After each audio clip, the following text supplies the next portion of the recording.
Nous sommes le mercredi 12 novembre. Voici à la une.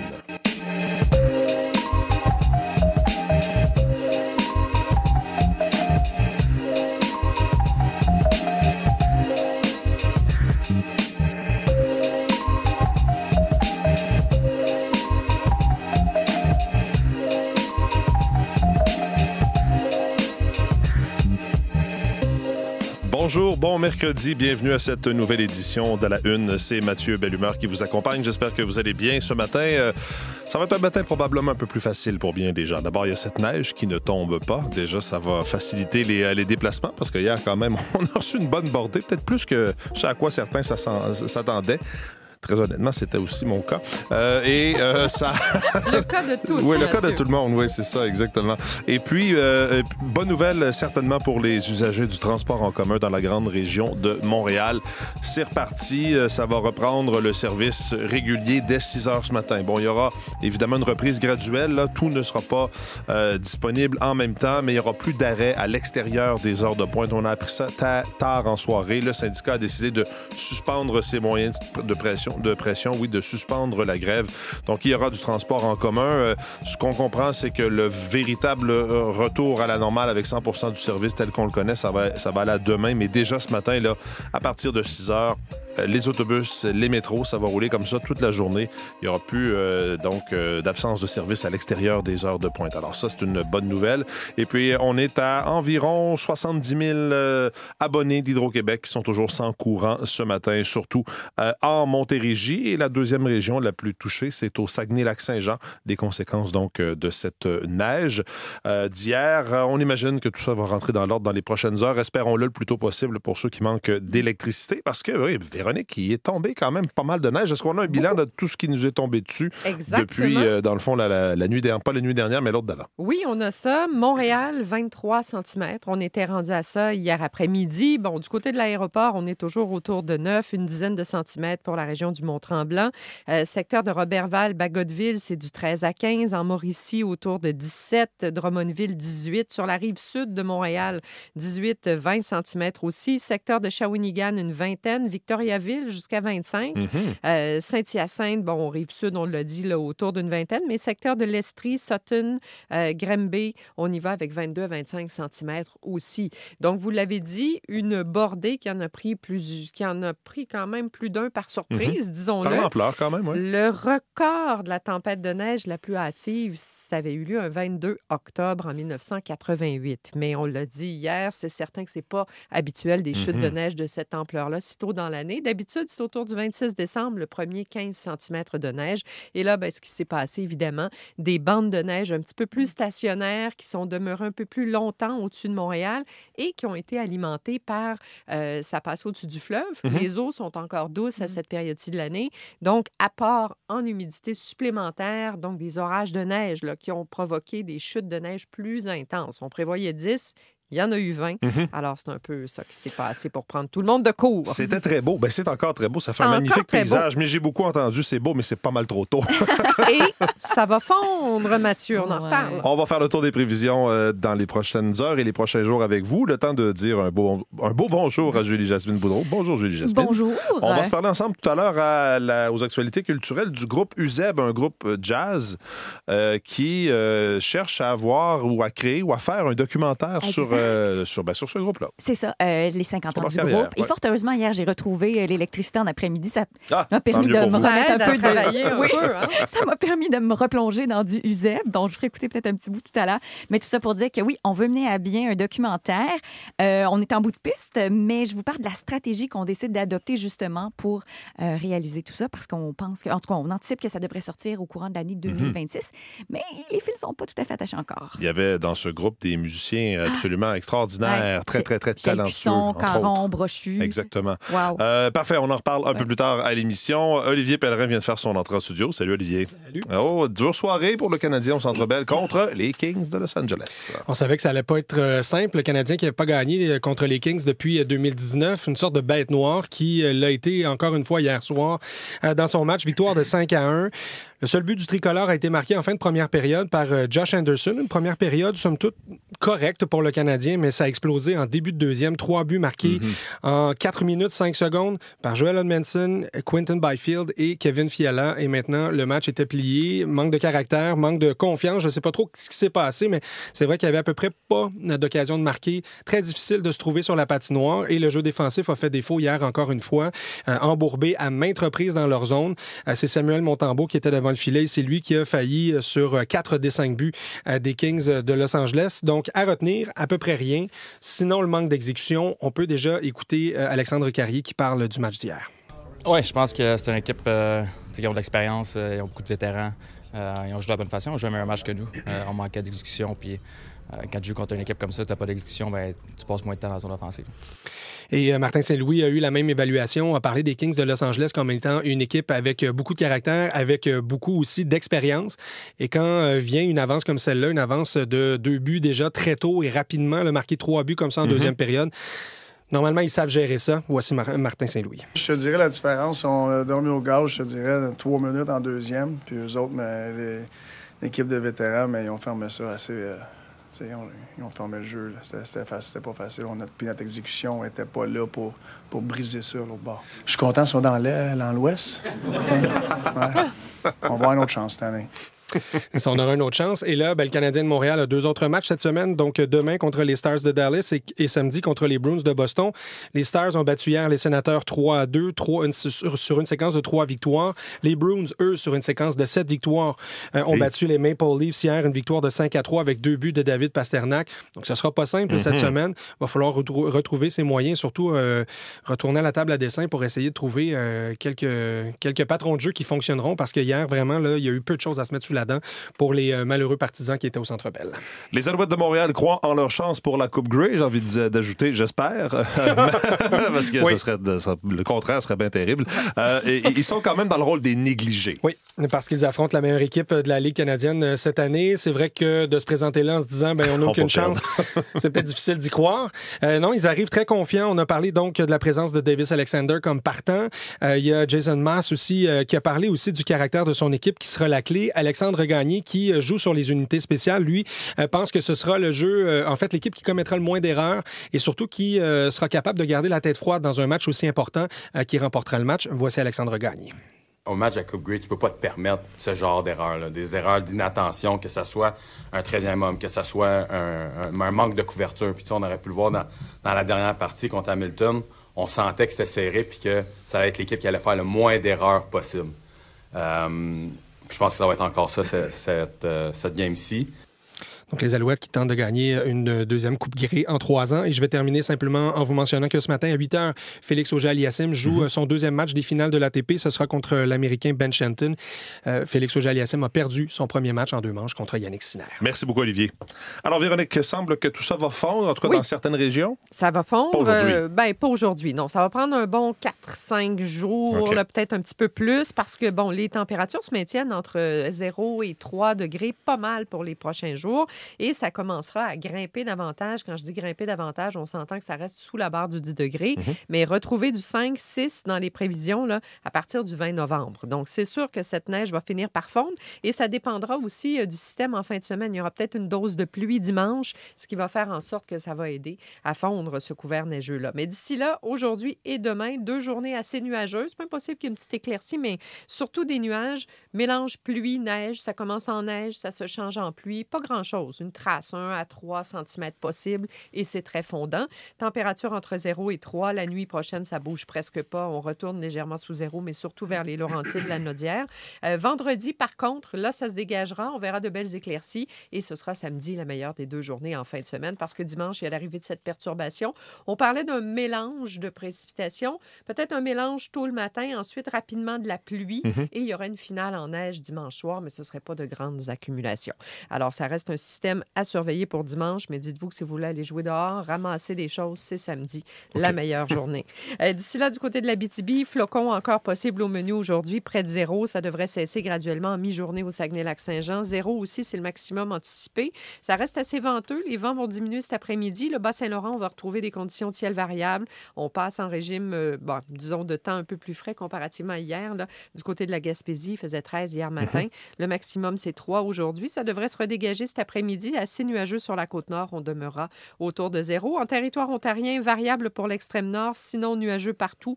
Mélange pluie, neige, flocons fondants qui ne laissent pas grand-chose, peut-être une trace. Température autour de 6-7 degrés. Toronto, Windsor, 3 pour la région d'Ottawa.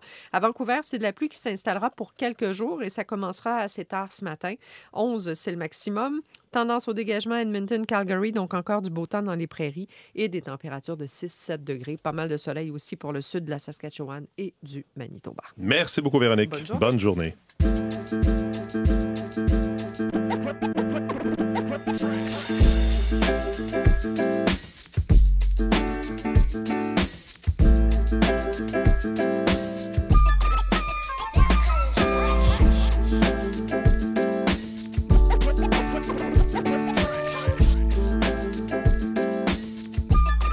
À la une des différents quotidiens, oui, je vous en parlais en ouverture d'émission. Ça va recommencer le transport en commun sans interruption à partir de ce matin. Jean-Philippe Robillard sera avec nous et il aura les derniers détails. C'est d'ailleurs la une de la presse de ce matin. Ça repart, titre le quotidien, qui, dans ses pages, il n'y a pas le journal qui écrit une chronique. La menace a été crue.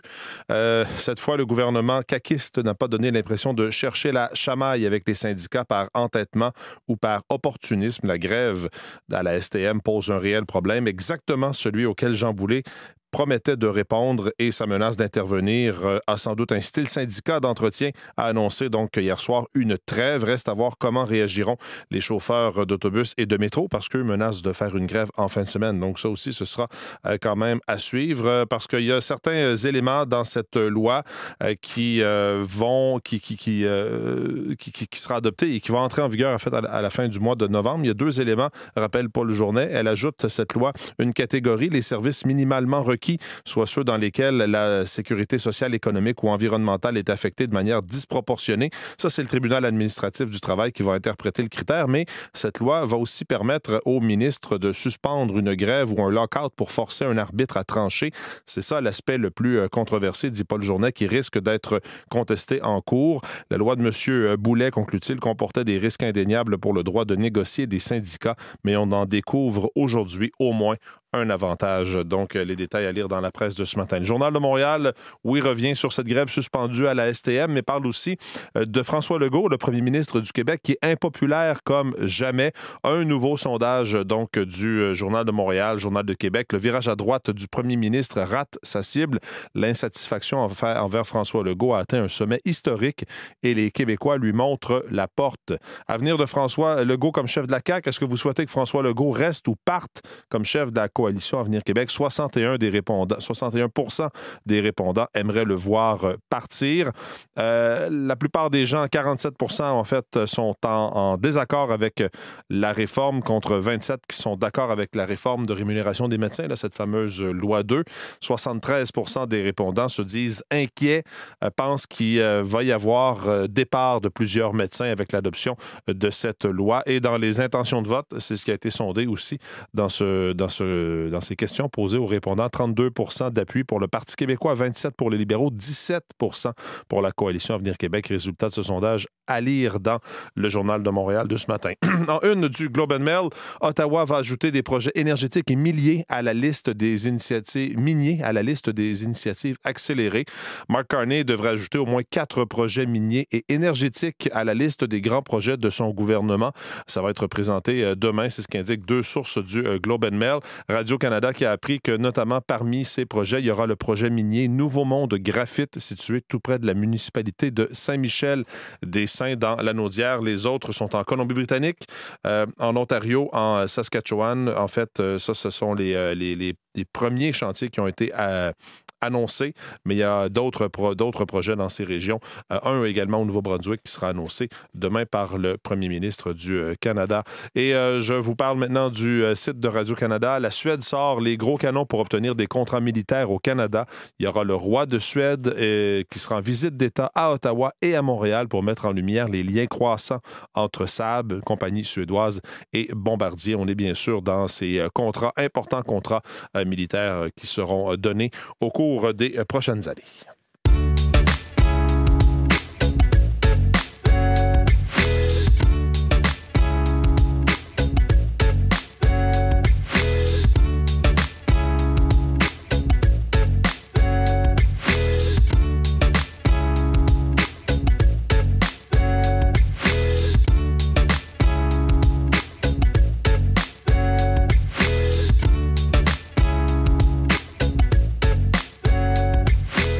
Jean-Philippe Robillard est avec nous en studio maintenant pour revenir, sur cette suspension de conflit à la STM. Ça va soulager bien des gens, cette nouvelle-là. Ce matin, j'ai étudiants, entre autres choses, 2400 employés d'entretien qui vont suspendre leur grève. Donc, le service va reprendre normalement dès 6 heures ce matin. Oui. Qu'est-ce qui explique ce revirement-là?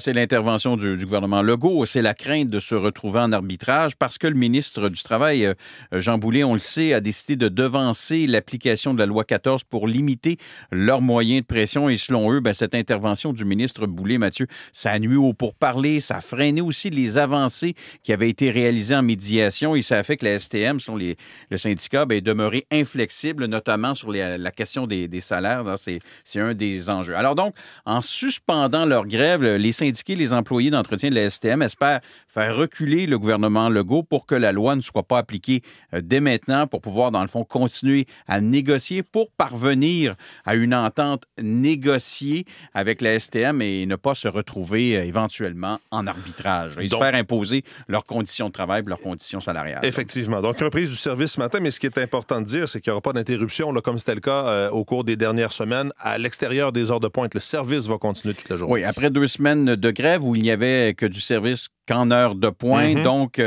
les autobus vont recommencer à rouler dès 6h15 ce matin et le métro, Mathieu, ça sera dès 6h30. Important, ça. Donc, le service qui va reprendre graduellement aujourd'hui, qui va reprendre graduellement donc au cours de la semaine. Et selon la STM, il sera complètement rétabli à partir de jeudi. On le disait, c'est tombé tard en soirée. Oui. Hier, on a déjà des réactions.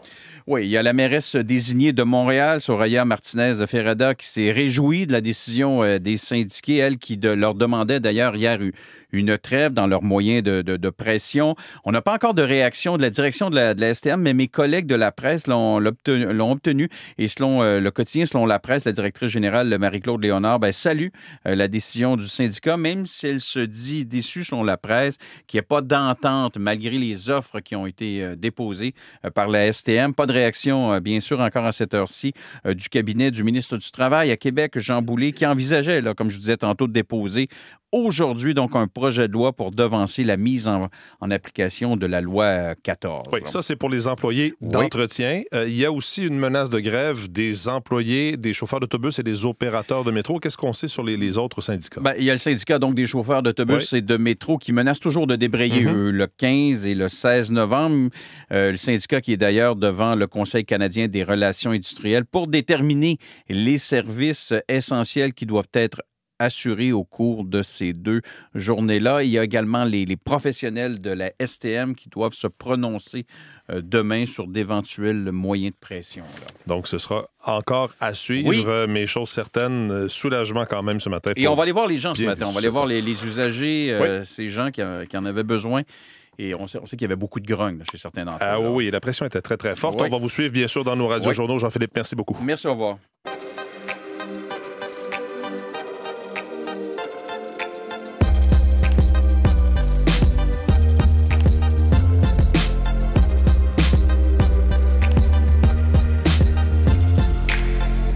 Salut tout le monde, on a 2 nouvelles pour vous. Une bonne puis une moins bonne. La moins bonne, c'est que ça fait 50 ans que Usable existe. Ça, c'est la réalité. La bonne, c'est qu'il y a un documentaire sur Usable qui va sortir en 2026. Le documentaire. Alors, le groupe UZEB, vous l'avez entendu, a fait l'annonce de ce documentaire sur leur carrière. On comprend que, bon, certains trouvent que ça commence à faire longtemps qu'ils sont dans le paysage et qu'ils se trouvent un peu vieux, mais quand même, ça, c'est le clin d'œil. Mais ceci dit, ils ont besoin d'un coup de pouce financier, Julie Jasmine, pour réaliser ce documentaire. Et donc, on organise une campagne de sociofinancement. On demande au public de leur donner ce petit coup de pouce-là. L'objectif, c'est d'amasser 40 000 $. Pourquoi? Parce qu'on veut acquérir les droits des archives audiovisuelles des concerts en vue de diffuser ce documentaire-là partout à travers la planète. C'est ça qui coûte extrêmement cher. Souvent, ça se négocie par territoire. Et aussi, il faut savoir qu'on travaille sur ce documentaire-là depuis 6 ans. On a réalisé une 50aine d'entrevues. C'est un réalisateur indépendant qui s'appelle Philippe Frenette-Roy. C'est financé aussi par le Conseil des arts du Canada et le Conseil des arts et des lettres du Québec. Donc, il y a du financement public qui a été accordé. Alors, mais l'idée, c'est vraiment de prendre la pleine mesure de l'impact de ce groupe-là, jazz fusion, jazz instrumental, qui a tourné dans à peu près 22 pays, qui a connu vraiment des années folles dans les années 80-90, qui s'étaient à un moment donné séparés pour mieux se reformer. Et il faut dire aussi que chacun, là je pense à Alain Caron, à Michel Cusson, puis Paul Brochu, à quel point ils ont eu des carrières solo florissantes. Alors ça, évidemment. Donc on pourrait voir ça peut-être en salle à partir de 2026, dit-on pour l'instant.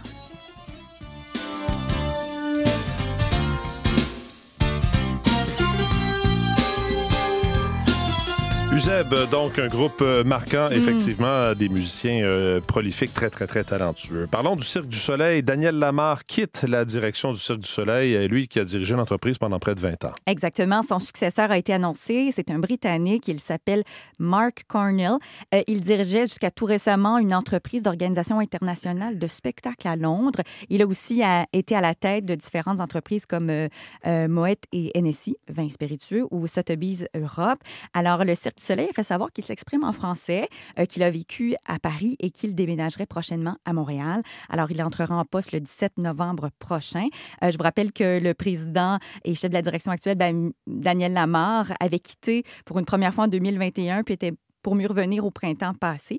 Alors voilà, donc finalement, un nouveau patron pour le Cirque du Soleil, ça a été annoncé hier par Netflix qui a maintenant son parc thématique, un peu à la Disney. Oui, on peut dire ça comme ça. Je regardais un peu les images. C'est assez bon, je dirais, c'est très complet en fait comme offre. J'ai pas vu de manège, mais j'ai surtout vu, par exemple, des environnements à la lumière des grandes productions Netflix. Donc, comme une mise en scène, si vous voulez, un peu à la Squid Game, Keep Up the Demon Hunter ou encore Stranger Things. L'entrée est gratuite. Ça a été ouvert en banlieue de Philadelphie. On pense à Dallas prochainement, là, qui va ouvrir. Il y en aurait plusieurs. Exact. Et la capitale du divertissement, Las Vegas. Je disais que l'entrée est gratuite, mais bien sûr, par la suite, mini-golf, cinéma, restaurant, tout ça.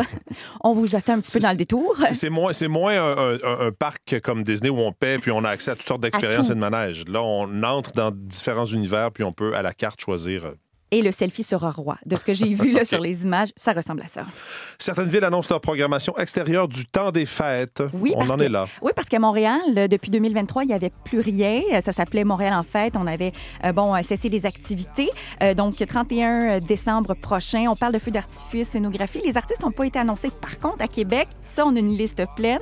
Ça va se passer du 27 au 31 décembre. C'est 4 soirs de festivités. C'est un festival qui s'appelle Kaléidoscope, qui s'enracine depuis 4 ans à Québec. Et celui que vous entendez, c'est Samian. Il fera partie de la programmation. Puis on a annoncé aussi Mon Doux Seigneur, So Called, les tireux de roche. On va aller aussi dans le trad parce que, bien sûr... C'est le temps des fêtes. Voilà. Merci beaucoup, Julie Jasmine. Voilà pour cette édition dans la Une. Vos équipes du matin prennent le relais dans les prochaines secondes. Bonne journée.